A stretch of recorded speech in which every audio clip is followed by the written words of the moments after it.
I never used to think much about rituals. To me, they belonged to religion or superstition.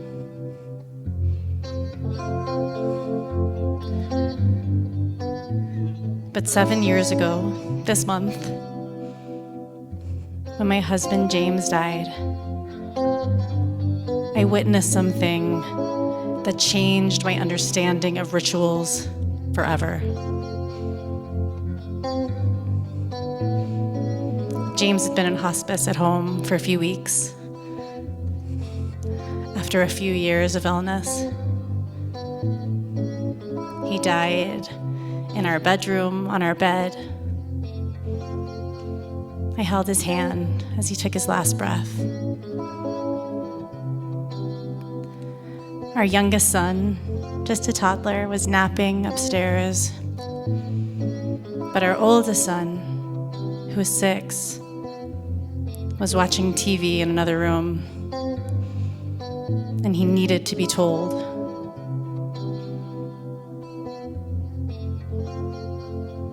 I crossed the threshold into his world of cartoons and told him that the thing we had been preparing for had finally happened. His tears came fast, but almost as fast, he told me he wanted to go see for himself. There was a determination, an urgency. So I took him into the bedroom where his father's body lay. At first sight of it, he was scared, but he stayed. And so I gathered him up into my arms and up next to where James was lying. And there we were, the 3 of us, close together on the bed, as we had been so many times before. But this time, the James-shaped figure was still, silent, an object.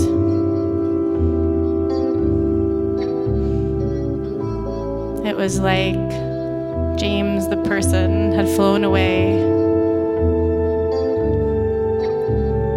and what was left was a husk, like a chrysalis after the butterfly has gone.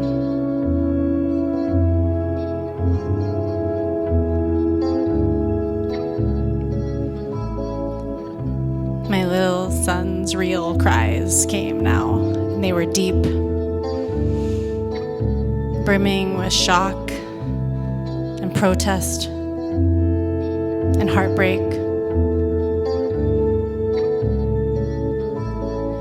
And when the sobs finally subsided,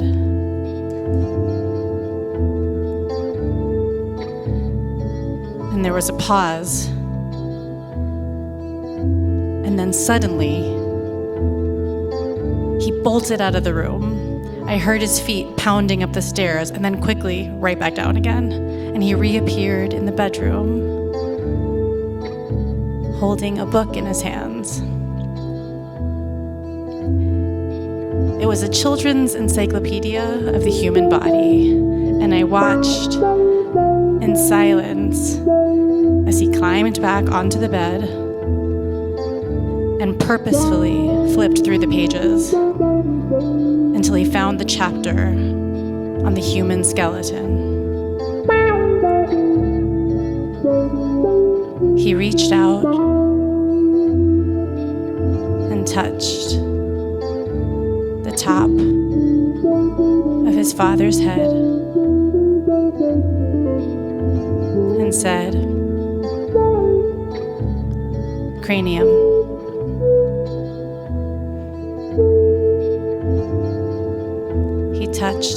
his jaw and said, mandible. And then clavicle, scapula,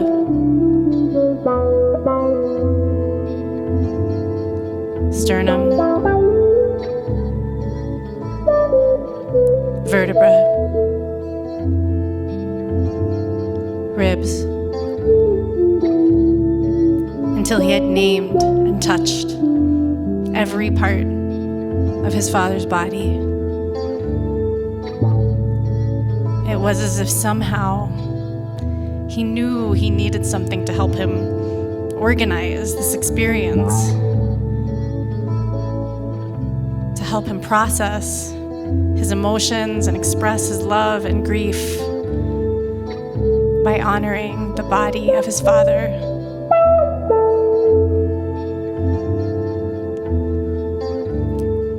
It was as if something ancient and deeply human had taken over.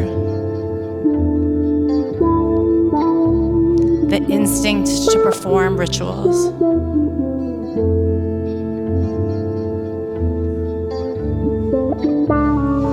And because James was a physician, this one, perfectly marrying a sense of ceremony with science, was so uncannily fitting. It seemed almost predestined.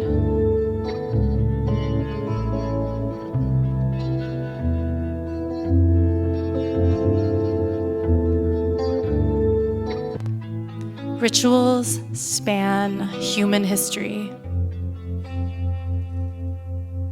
One of the main ways anthropologists determine whether a culture even existed is through evidence of ritualized burial. With almost every other animal in the kingdom, death leaves behind simply scattered bones.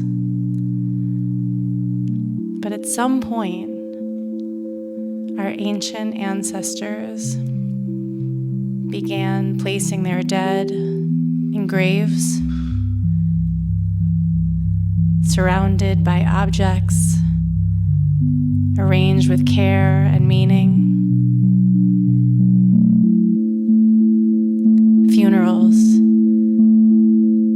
have been around as long as we have.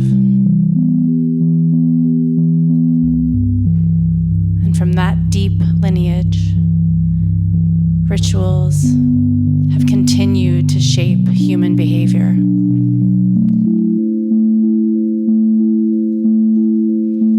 And they remain part of our lives, showing up at weddings and holidays, when we blow out the birthday candles, cut the ribbon at a grand opening, or toss our graduation cups into the sky. Rituals mark transitions, births and deaths, beginnings and endings. They shape how we understand time, change, and relationship. They tether us to one another, expressing shared values, giving us a sense of belonging. And that's true even in the most secular of lifestyles. Of course, in churches and temples, mosques, covens, or any spiritual context, rituals can act as portals to the divine.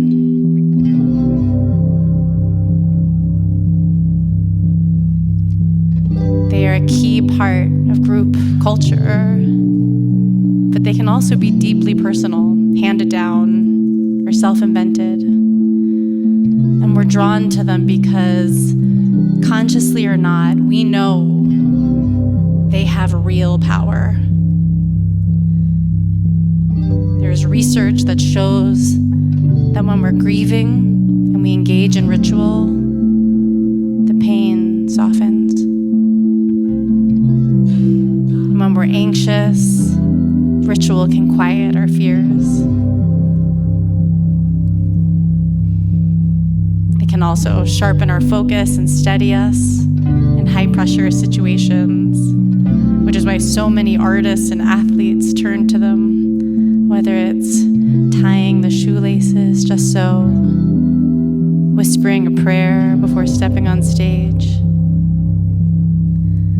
Tennis player Rafael Nadal arranges his water bottles with exact precision before every match. Maya Angelou wrote only in hotel rooms primed with a Bible, a deck of cards, and a bottle of sherry. Maybe you have something like that. Some personal gesture that primes you for a big act. These kinds of actions can gather meaning through repetition and intention, but they're not just habits. They're sacred gestures,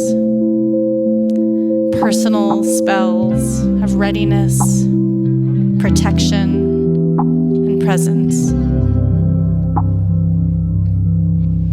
These small acts hold power. They can amp us up or calm us down. They can deepen connection,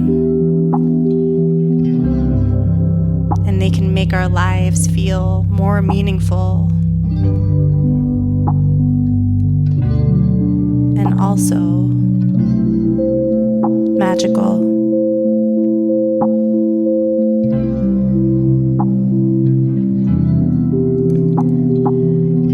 Ritual can transform a child into an adult, seal a promise with a handshake, turn a lover into a spouse, wine into blood. It can consecrate a name, purify a space, or sanctify a soul in the eyes of the divine.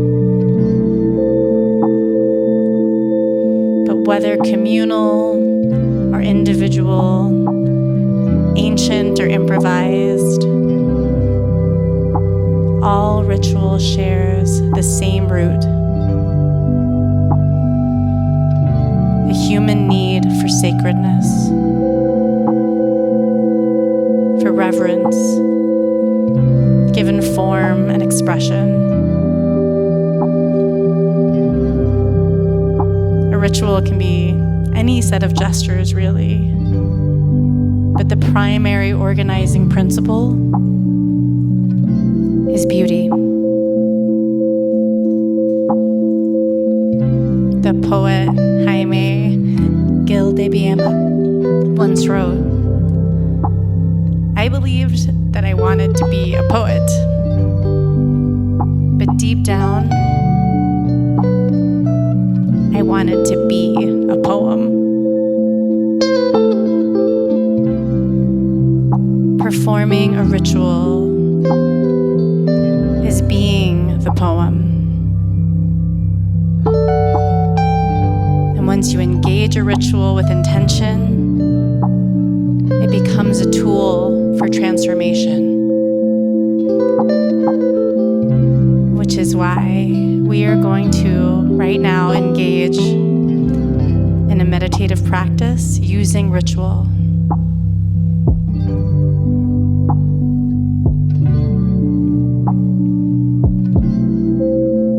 So I invite you to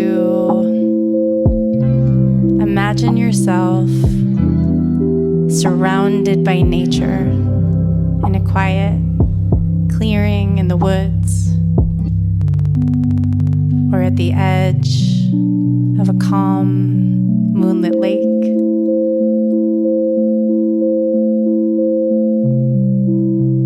The star-filled sky stretches above and below, the steady presence of the earth.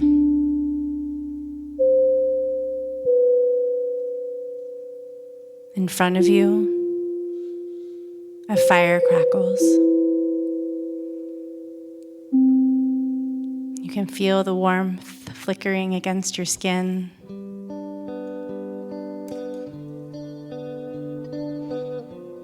This fire is ready to receive whatever you are ready to release. So consider something in your life that no longer serves you.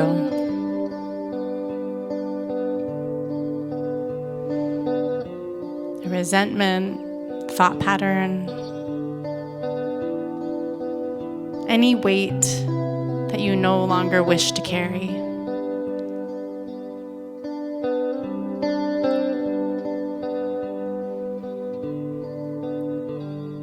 There's no right answer of what it should be.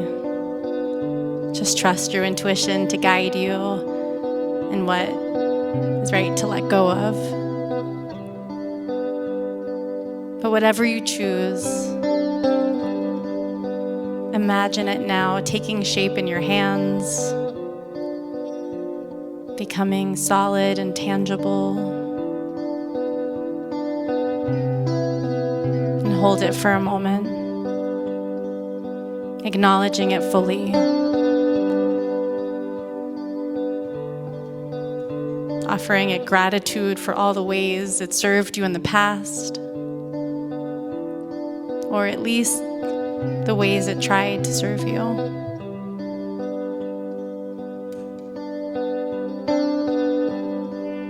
And then, when you're ready,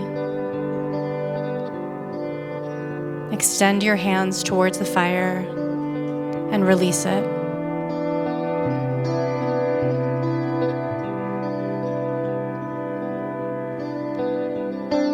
Watch as the edges curl and darken and dissolve. Watch as the heat breaks it apart and lifts it skyward as smoke.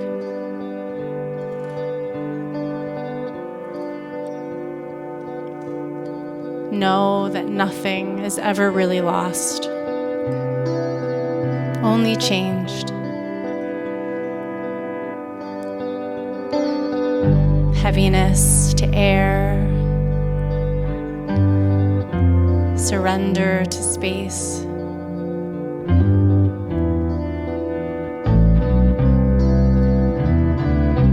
The fire doesn't judge or ask questions. It simply receives, transmutes, and clears the way. Feel the warmth on your skin, the lightness in your chest. What was held is now offered. What was heavy is now rising.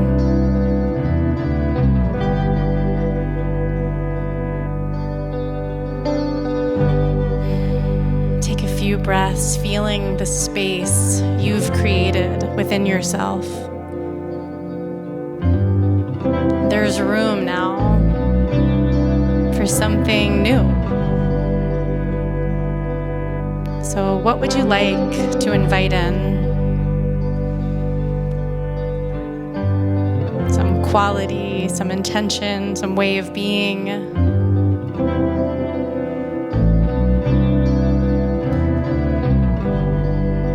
And once again, there are no wrong answers here.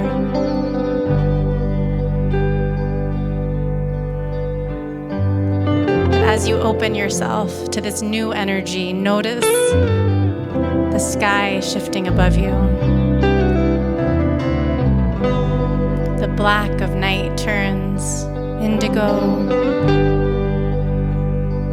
then dark blue, and a gentle glow starts to flood the horizon, painting the edges of the world in gold and rose.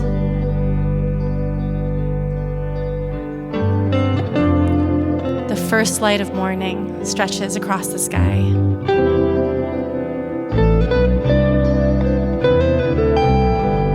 Feel the dawn within you as well.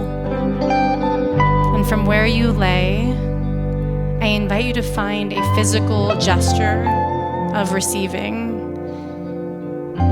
Perhaps turn your palms upward so that they're open and ready. Or you could lift your hands and arms upwards as if embracing the sky. Or maybe you simply take some deep, resonant inhales, drawing this new energy, this new beginning into your body, letting it settle and integrate.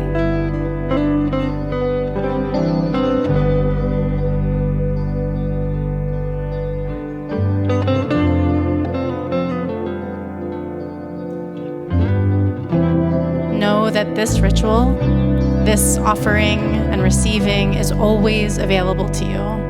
Ritual is always available to you. You don't have to wait for a ceremony or a special moment. You don't need permission. Rituals are your birthright. Something offered to you by every ancestor who has ever loved, lost, hoped, or healed.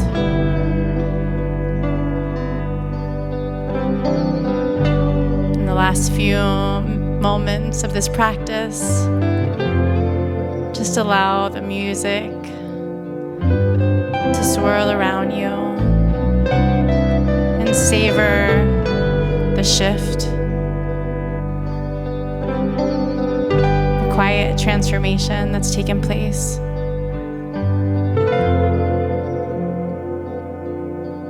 Feel it in your breath and in your being.